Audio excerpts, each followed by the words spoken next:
Julia, you can't take it anymore, right? It's been a while, huh? Hurry up, Bob. Your impatience is showing. Your wife will be late from her part-time job today, right? No need to rush, it'll be fine. It's not about my wife, it's about your attractiveness being the problem. Come on, hurry up.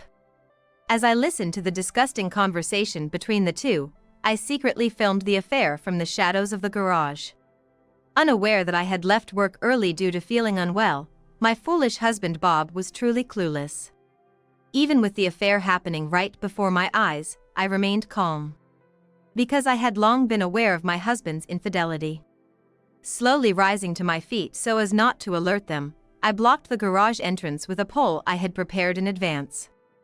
I turned off the breaker and made sure the garage shutter couldn't be opened. I could have confronted them right then and there, but I knew that wouldn't be enough.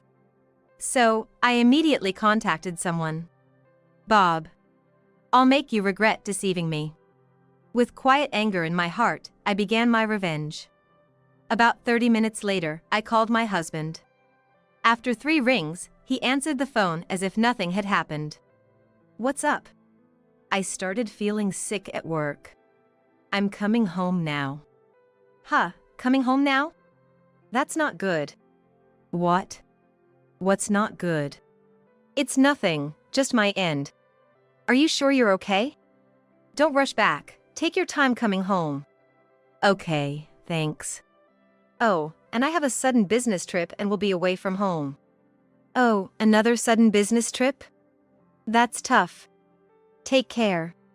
Despite my sarcastic tone, my husband hung up without realizing. Sudden business trips have become my husband's standard excuse lately. He had been increasingly absent from home for 2 or 3 days at a time. I could have accused him of cheating, but instead, I chose to hang up without saying anything, pretending to encourage him. There was no need to hurry, my revenge was already underway. Slowly and surely, I would corner my husband. A few minutes later, as expected, my phone notified me of an incoming call, and sure enough, it was my husband. What's wrong? The garage shutter won't open. My husband's panicked voice was just as expected, and I laughed inwardly as I deliberately responded leisurely. Oh, really? That's tough. Maybe I can open it. I'll hurry back, so wait for me. Once again, by pretending to be considerate, I intended to shake him up a bit. My husband became visibly flustered. Oh, no! Don't come back! I mean, aren't you feeling unwell? Shouldn't you go to the hospital first? Yeah, maybe. Oh, but if the garage doesn't open, you can't go on your sudden business trip, right? Well, that's true, but your health is more important than my business trip. Definitely go to the hospital, okay? Do you have something to feel guilty about? My sudden change in tone confused my husband. Now, it was time to deliver the first blow. I'm actually right in front of the garage. Huh? Why? Didn't you just say you were hurrying back? My husband needed time to escape from the garage before I returned home and let his affair partner go. So, realizing that I was right in front of him, he was at a loss for words. Ignoring this, I proceeded with my next move. I'll open the garage. Wait for me. To prove that I was in front of the garage, I rattled the shutter. With the loud noise, my husband, who had been skeptical, seemed to believe me. Hey, are you really there? Okay, wait. I'm fine, so don't open it. My husband, who was now at his wits' end, shouted loudly. His voice was loud enough to be heard clearly from the garage to the neighboring house. Even though I could hear it clearly, I pretended not to and continued to pressure him. Okay. The breaker was tripped, so the shutter wouldn't open. I'll open it now, so wait. Wait, actually, I was in the garage laying out some documents. They're important documents I need for my business trip. If the shutter opens and the documents fly away, it'll be a problem. It's okay to open the shutter a little later. First, go to the hospital, okay? I stifled the urge to burst out laughing at my husband's desperate lie. It's about time, isn't it? You're cheating, aren't you? I hit the nail on the head. I could hear my husband gasp on the other end of the phone. He fell silent, as if he'd been caught by the throat. The fact that he didn't reply was evidence that he acknowledged the truth of my words. After several tens of seconds of silence, my husband began to babble frantically, as if desperately trying to cover up his own lie. There's no way! What evidence do you have to say that? Stop it! As expected, my husband tried to play dumb. He should just admit it honestly. Trying to talk his way out of it will only make it harder, even though he'll be the one regretting it later. It seems my husband's mind is preoccupied with getting through this moment. If that's his intention, then I'll just keep pressing him. If you're really not cheating, then there's no problem with opening the garage, right? Perhaps overwhelmed by my intensity, my husband fell silent once again. Not saying anything means it's okay to open it, right? I muttered quietly and reached for the shutter. The shutter made a loud clanging noise. Upon hearing that sound, my husband became enraged. Hey! What are you doing? Don't do anything unnecessary, I'll handle it. You should just shut up and listen to me. The ear-piercingly loud shouting from his phone made my eardrums ache. But in exchange for that pain, my husband's true nature was revealed. Now, it's showtime. Would it be a problem if I opened the shutter? Immediately after, a male voice came from behind. My husband sounded puzzled upon hearing that voice over the phone. Michael's voice? Why are you here? That man is my husband's brother, Michael. It's no wonder my husband was surprised. Michael is supposed to be working overseas and shouldn't be in the US. I've been trying to contact you multiple times. I even tried to let you know about my return this time, but you didn't answer the phone, did you? I was busy with work and didn't have time to check messages, and I couldn't answer the phone either. I know my husband is lying. He consistently ignored calls and messages from Michael. I'm going on a business trip today. Sorry, but I don't have time to talk to you. More importantly, Catherine's not feeling well. Can you take her to the hospital instead of me, right now? My husband, who doesn't want to be caught in the act of cheating, tries his best to keep me and Michael away from this situation. I was amazed at my husband's bad attitude, so I sent him a certain video on his phone. There's something I want you to see. I'm sending you a video, so watch it. Hey, what's this? I don't have time to watch a video right now. You should hurry up and go to the hospital too. My husband grumbled, but when he saw the video that arrived, he was speechless. Julia, you can't take it anymore, right? It's been a while, huh? Hurry up, Bob. Your impatience is showing.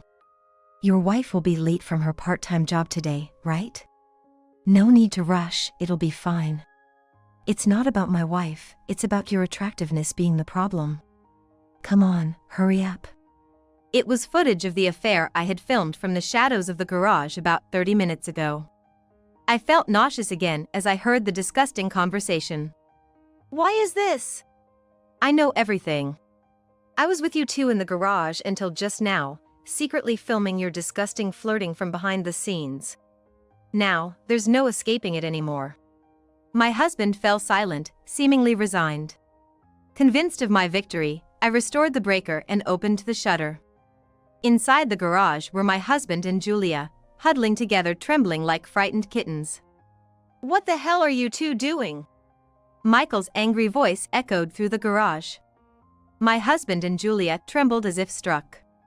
My husband's face turned pale in an instant. Meanwhile, Julia covered her face with her hands, clearly not wanting to be seen. Do you even realize what you're doing? You're sneaking around behind Catherine's back even though she exists. My husband couldn't say anything under Michael's furious gaze. Cold sweat dripped from my husband's temples. For a while, everyone remained silent. As if breaking the silence, Michael let out a big sigh. Having regained his composure, Michael began to speak to my husband in a calm tone. Catherine understands and accepts you. There's no one like her in this world. You betrayed that important person. It's something you can't undo. It's not something you can apologize for and be forgiven, But you should apologize sincerely first. Unable to defy Michael, my husband faced down as if resigned. Next to him, Julia trembled in fear, still huddled and hiding her face. Amidst the silence, my husband finally spoke up. "Catherine, I'm sorry." It was a small voice, but it was sincere. It would have been better if it ended there, but my husband continued to make excuses. It was a moment of weakness. There was no deep meaning. It was just a one-time mistake today. I was just momentarily possessed. So please forgive me, Catherine. Frantically trying to justify himself, my husband looked around nervously. Unable to contain my laughter, I burst out unintentionally. "What's so funny? I'm sincerely apologizing, and yet you're laughing like that. That's rude, isn't it?" "Well, because you said it was a one-time mistake." "What's wrong with that?" "It's ridiculous. Look at this." I threw a stack of photos at my husband. The two of them holding hands entering a hotel. The two of them cuddling on the street. There are also photos of the two of them in the car in the middle of it all. Even after seeing all this evidence, can you still say it was just a one-time mistake? I've said it many times, but I know everything. The reason I couldn't suppress my laughter was that my husband, who knew nothing, was still lying and trying to weasel out of it at this point. "You're the worst. Betraying me and then lying without a care. Even after seeing this, can you still say it was a one-time mistake?" My husband, stunned by the photos, listened to me in shock as I explained. "Since about 6 months ago, right? When you suddenly started going on business trips. No matter what, you can't have business trips every week. I started to suspect cheating. Evidence kept coming out one after another. Messages exchanged on phones and computers deciding meeting places. Julia's chestnut-colored, long hair and accessories in the car. Receipts from the hotel they went to. You're so careless." The evidence was found immediately. There were mountains of disgusting messages like "I love you" and "Where should we meet next?" Just in case, I was monitoring you and even followed you. "What? You followed me? You thought you wouldn't get caught? I've known about your affair for about a month now. But I deliberately let you go around to corner you. And then, you ended up bringing your affair into our home. To meet with your lover at our home. You're truly the worst." My husband, who had been listening to my words with a surprised expression, finally started to get angry. "You! Secretly monitoring and following me. That's despicable." My blood boiled at my husband, who accused me while being guilty himself. I'll never forget this anger. I'll engrave it in my heart. I slammed my fist on the car hood. "What are you saying? Am I despicable? Don't be ridiculous. You're cheating behind my back." To anyone, justice is on my side. The person who committed infidelity avoids the person who exposed it. There's no way such a thing would be accepted. But my husband's outburst continues. "Isn't it the fault of the one who gets cheated on? If you didn't have any faults, I wouldn't have turned to other women. It's your fault for not satisfying me." Satisfied with his own logic, my husband smirked obscenely. What audacious defiance. If he had admitted his fault and sincerely apologized, maybe I would have felt like forgiving him. But I will never forgive my husband for layering mistake upon mistake. That's when I made up my mind. "What are you talking about? What you're saying is all messed up." A loud shout echoed. The owner of the voice was Michael. Although he had calmed down once, Michael's anger reignited at my husband's nonsensical excuses. Normally gentle and never raising his voice, his intensity increased even more. Not content with just shouting, Michael approached my husband, grabbed his collar, and shook him.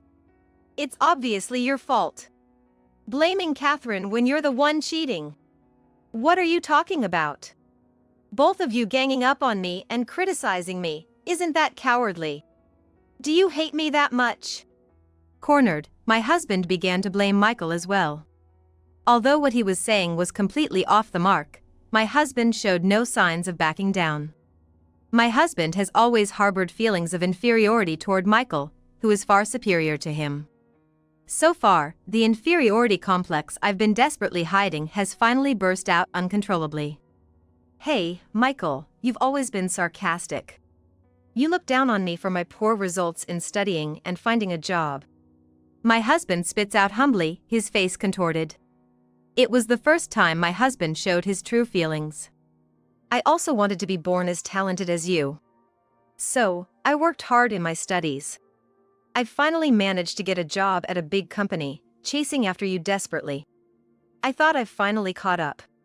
But now you've started working overseas and are doing well in your job, achieving success. I can never catch up with you. As my husband stares at Michael, he continues. His eyes reveal a mix of inferiority and resentment. I'm considered useless and incompetent at work. Even Catherine, who's just a part-timer, is recognized at her workplace. No matter how hard I try, no one acknowledges me. I had no place at work or at home, and it was tough. I was cornered. My husband droops his head, shoulders slumping. While Michael remains silent, listening to my husband's words. That's when I met Julia. My life changed after meeting her. She acknowledges me. I'm breaking up with Catherine and starting a new life with Julia. As my husband speaks with confidence, his expression brightens up. Both Michael and I could only stare at my husband with disbelief. He's just too immature and selfish. Unaware of our exasperation, my husband turns to Julia and starts talking. Hey, Julia, that's why you should marry me. Let's walk into a new life together. Contrary to my husband's enthusiasm, Julia remains with a frightened expression, shaking her head desperately. Her actions clearly reject marrying my husband. What's up, Julia? Weren't you supposed to marry me? You said you wanted to marry me, didn't you? Caught off guard by Julia's unexpected reaction, my husband grabs her shoulders and shakes her. Julia averts her gaze from my husband and mutters softly. I can't marry. What? Why not? Hey, Julia. While shaking Julia, my husband tries to get the reason why she can't marry out of her. But Julia remains tight-lipped, refusing to say anything more. Julia can't marry you. Michael finally speaks up after keeping silent. The next words from Michael were an unbelievable truth for my husband. Because Julia is already married to me. Huh? My husband stares at Michael without blinking, realizing immediately that Michael isn't lying. He then shifts his gaze to Julia. Is it true, Julia? But Julia doesn't answer. Her silence speaks volumes, confirming Michael's words. My husband collapses to his knees, powerless. With Michael finally speaking up, my husband's face turns pale as the shocking truth sinks in. The first time I met Julia was when I started working overseas. We dated for a while and eventually got married. Of course, I wanted to let you know. But you kept ignoring my calls, so I couldn't tell you. The shocking revelation left Bob frozen, mouth agape, unable to fully comprehend. Michael's voice, however, remained clear, but as the conversation progressed, Bob's complexion grew increasingly pale. After we got married, Julia suddenly disappeared. When I heard rumors that she had quietly returned home, I came back to look for her. Since he couldn't contact my husband, Michael contacted me to inform him about his return. It was a perfect opportunity, so I confessed everything about my husband's affair to Michael. As we talked, it turned out that Julia, Michael's wife, was my husband's affair partner. Michael and I had known everything from the beginning. When we broke into the garage, Julia must have been surprised. After all, Michael, who was supposed to be overseas, suddenly appeared in front of her. I remember what happened when we entered the garage. Julia covered her face and bowed, clearly not wanting to be seen by Michael. Hey, Julia, why did you suddenly disappear from me? Why did you have a relationship with my brother, knowing he was my brother? Michael's voice is soft and gentle, but it's suffocating Julia little by little. His calm tone only makes the fear more palpable, sending shivers down my spine. Julia, who had been drooping her head, exhales softly and looks up. Then, as if steeling herself, she begins to speak. Michael had been talking about his brother since you were overseas. You praised him as clumsy but hardworking. I see, so that's why you became interested in Bob, huh? Yeah, from the way you talked, I thought Bob must be a wonderful person with a lot of humanity. Michael, you're too perfect. It's like you're a robot. You're so capable that you're tough on people too. You can do everything, so I guess someone like me isn't needed, right? Julia glanced at Michael to confirm. Michael looked straight at Julia without changing his expression. Unable to meet his gaze, Julia continued speaking. I felt suffocated being with you. So I came back here and met Bob. Bob was indeed a wonderful person, just as you said. And yet, you still got involved with my brother even though you knew who he was. Michael's tone turned cold. There was no love left for Julia, who betrayed him. Again, the garage fell into a silent stillness. Gradually, the tense atmosphere began to fill the air, but it was broken by my husband. Julia, you lied to me, didn't you? You said you loved me. I didn't hear anything about you being married. You told me an outrageous lie. Julia, now defiant, smiled with a twisted mouth. But Bob didn't ask whether I was married or not, did he? Besides, we didn't make any promises of marriage. There was no hint of remorse on Julia's face. Then, Julia uttered surprising words. I still prefer Michael. He's too perfect, like a robot, but he's loaded with money. My affair with Bob was just that, an affair. Let's go back together, Michael. Her tone shifted from earlier to a coquettish, ingratiating one. She looked up at Michael from below, wearing a smile that seemed to flatter him. It was a frivolous remark devoid of sincerity. For Julia, the affair with my husband was just a game. As a result, she didn't even consider betraying and hurting those around her. Both Julia and my husband are childish and selfish. I looked at Michael with exasperation. Even his face showed traces of exasperation. Go back together? Julia, do you really think you can come back? If you're serious, you're a hopeless fool. As he spoke, Michael took out a document from his chest pocket. He unfolded the document and thrust it in front of Julia. It's a divorce paper. I've already signed it, so write your name too. Divorce? What do you mean by divorce? It was just one affair. Are you really going to divorce me just for that? Just one affair. Are you kidding me? Michael brushed off Julia's clinging hand and shouted angrily. His face turned red with anger, almost like a demon. You deceived my precious brother. There's no way I can forgive you. In fact, both my husband and Michael had no parents. Since their parents passed away, Michael had been taking care of my husband like a parent. He couldn't forgive Julia for deceiving and hurting his beloved brother. Bob may be clumsy, but he's hardworking. I know that better than anyone, Michael had told me before. Michael always spoke proudly of my husband. When their parents were alive, they used to compare my husband to Michael. Unlike Michael, who excelled at everything, my husband, who was clumsy, was often criticized by their parents. As a child, my husband started to think that he was being criticized by his parents because of Michael. If only Michael weren't there. He started to harbor self-deprecating thoughts. Michael had always felt responsible for my husband's feelings. Julia could only bite her lower lip without saying anything. Meanwhile, my husband slowly turned to Michael and opened his mouth. Did you really care about me that much? On the other hand, my husband slowly turned to face Michael and spoke. Michael, you've been thinking about me so much. I'm sorry, Michael. I was wrong. I've been resenting you.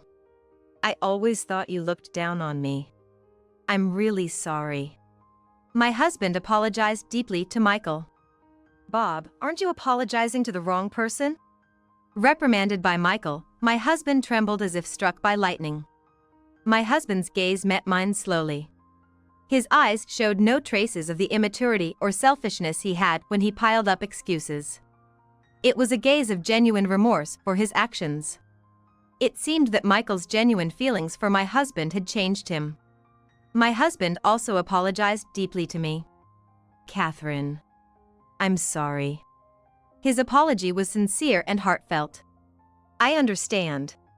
But my love for you has already faded. We can't walk through life together anymore. That's why we're getting a divorce." I had decided this since I found out about the affair. I couldn't trust someone who had betrayed me once. I couldn't share my life with someone I couldn't trust. "Got it. I'll agree to the divorce. It's my fault for betraying."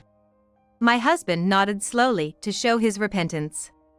In contrast, Julia was quite the opposite.